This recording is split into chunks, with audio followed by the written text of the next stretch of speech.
السلام عليكم. في هذا الفيديو بغيت نهضر على واحد الموضوع مهم بزاف وشائك في نفس الوقت، واللي بزاف ديال الناس غالطين فيه.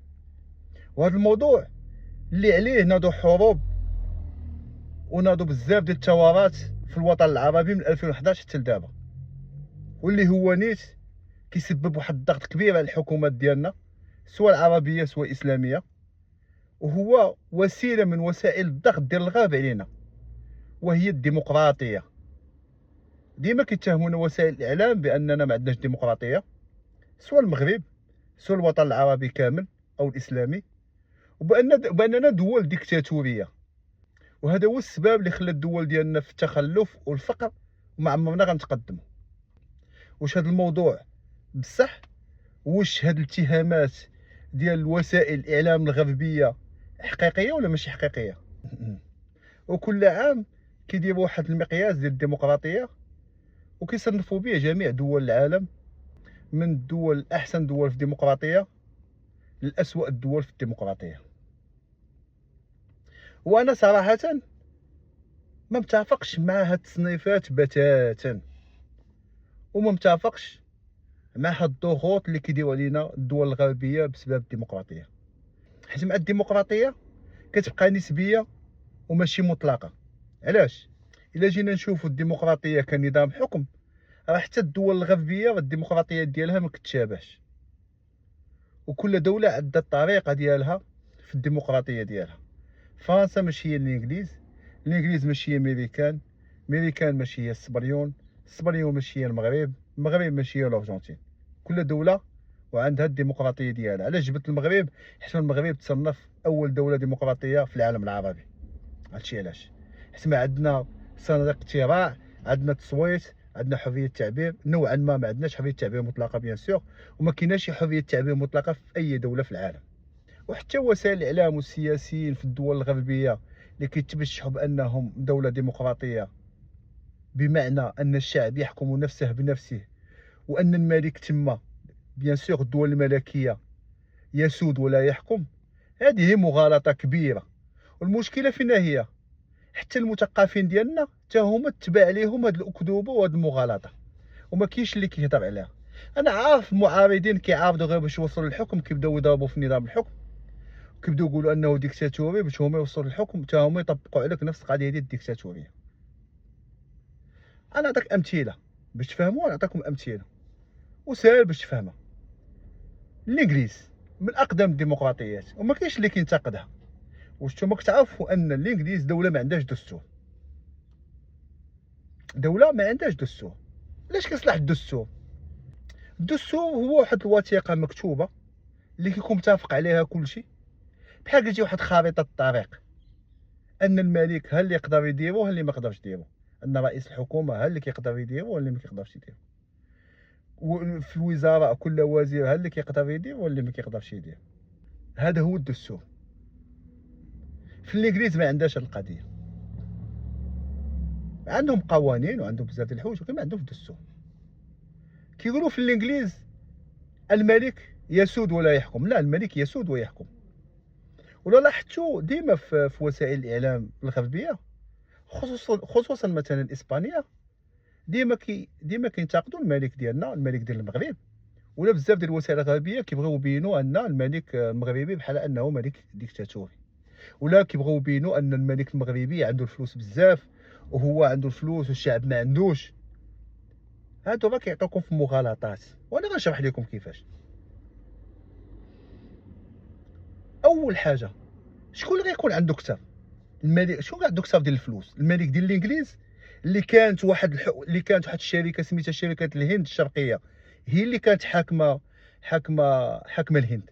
تخيل معايا، الهند ما كانتش حاكمه هاد الدوله الانجليزيه، ماشي الحكومه الانجليزيه، كانت واحد الشركه خاصه تابعه للملك ديريكت، هي اللي كتستغل الدوله كامله، كتاخذ كاع الثروات ديالها كيتباعوا، والفلوس ديالها كيمشيو لجيب الملك ديريكت. واش تخيلوا ان الملك المغربي غيكون غنى من الملك ديال الانجليز؟ امبوسيبل. ولكن حتى واحد ما كيهضر على الثروه ديال الملك ديال الانجليز، حتى واحد. حنا الملك ديالنا في الدستور عنده شنو كيقدر يدير وشنو ما كيقدرش يدير، وسيقراو الدستور غتعرفوا كلشي. في الانجليز لا، ما كاينش هاد القضيه عند الملك. الملك يقدر يدير ما بغا. شنو القالب اللي دايرين؟ كاين رئيس حكومه كيطلع ياك وكيحكم كيف ما بغا، المهم كيحكم وهادي كيتصوتوا عليه، حتى هو عنده صلاحيات كيديرهم. ولكن الملك الوقت اللي كيبغي يقيلو راه كيقيلو، الوقت اللي كيبغي يحل الحكومه كيحل الحكومه، الوقت اللي كيبغي يحل البرلمان كيحل البرلمان. هو اللي كيعين الجنرالات ديال الجيش. شنو كتسميو هذه ديمقراطيه؟ ياك ديمقراطيه يحكم الشعب نفسه بنفسه؟ لا، هو الملك راه كيخلي الشعب يحكم نفسه بنفسه وراجع الله، ولكن وقت ما كيبغي يتدخل كيتدخل. ولكن ماشي هذه الديمقراطيه. الديمقراطيه خصها تحد ليه الصلاحيات ديالو. انا نزيدكم حاجه اخرى، اصلا اي بلاد كيكونوا فيها الاغنياء، مثلا كان شي غني مثلا عنده الثروه ديالو، يعني كيكون غني بزاف، راه كتكون عنده قوه في البلاد، كيكون عنده واحد التاثير في البلاد، كيقدر يغير قوانين وغير بزاف ديال الحوايج. وحنا نقولوا الملك ديال الانجليز عنده قوانين اللي كيحدوا الصلاحيات ديالو. واش بالفلوس ديالو ما يقدرش يغير بزاف ديال الحوايج في البلاد؟ وهي واحد العائله قديمه في الانجليز وحاكمين من شحال هادي، حتى واحد ما كيهضر عليهم. علاش؟ حيت ما وسائل الاعلام الغربيه ما كينتقدوش بعضياتهم، كينتقدوها البراني. هذا اتفاق عندهم بيناتهم. الملك ديال السبليون، الصحافه ديال السبليون كاع النهار وهي تنتقد مثلا الملك ديال المغرب، وكيقول لك عليهم انهم هما واحد يعني واحد الدوله ديمقراطيه، وان الملك عنده واحد الصالير مثلا محدد. هذاك الصالير المحدد اللي باين، اما الحوايج الاخرين اللي ما باينينش ما كتهضروش عليهم. كيقولك الملك لا يسود لا يحكم، ويه يسود ولا يحكم. حتى هو واللي كيعين رئيس الوزراء من الحزب الحاكم، وملي كيبغي يحل الحكومه كيحلها، وملي كيبغي يحل البرلمان كيحلو، وهو اللي كيعين القاده ديال الجيش. فين هو هاد يسود ولا يحكم؟ عندنا راه يسود ويحكم، ما كيتدخلش، كيبقى بعيد ولكن اللي بغى يتدخل بغى يتدخل. الا مثلا الملك بغى يقيل رئيس الحكومه، حكومه يقول لك لا انا ما غنحيدش المنصب ديالي، غيصيفط ليه الجيش غيحيدو. راه حيت مع الملك راه هو اللي معين رئيس الاركان. رئيس الاركان راه كيسمع الملك، ما كيسمعش رئيس الحكومه. الميريكان كيوك من اكبر الديمقراطيات في العالم، ما عندوش ممالك ولكن عندهم رئيس. الرئيس ديالهم كيفاش كيتعزل؟ ما كيتعزلش الرئيس ديالهم من الاقتراع المباشر. الانتخابات ديالهم كل ولايه عندها واحد الممثلين ديالها، وعلى حساب عدد الولايات كل ولايه كتختلف. كاين اللي عندها 5 الممثلين، كاين اللي عندها 10، كاين اللي عندها 11. وهما دايرين هاد التخطيط ديالهم هكاك في امريكان. ملي انا كنمشي ننتخب مثلا حزب ديمقراطي مثلا ولا حزب جمهوري، ما كنعزلش رئيس ديريكس، راه كنعزل غير الممثل ديال الحزب الديمقراطي في هذيك الولايه. ابخي ملي كيساليو انتخابات، هادوك حنا اللي انتخبنا عليهم هما اللي كيتناقشوا بيناتهم باش يعزلوا الرئيس. باش غنعرف انا هذاك الرئيس اللي عزلته واش انا اللي عزلته ولا هادوك هما اللي عزلوه؟ انا عزلت غير الممثل اللي كيعزل ليا الرئيس، يعني الرئيس ما كنعزلوش ديريكت. وهكا راه دايرين جميع الديمقراطيات في العالم الغربي بنفس الطريقه.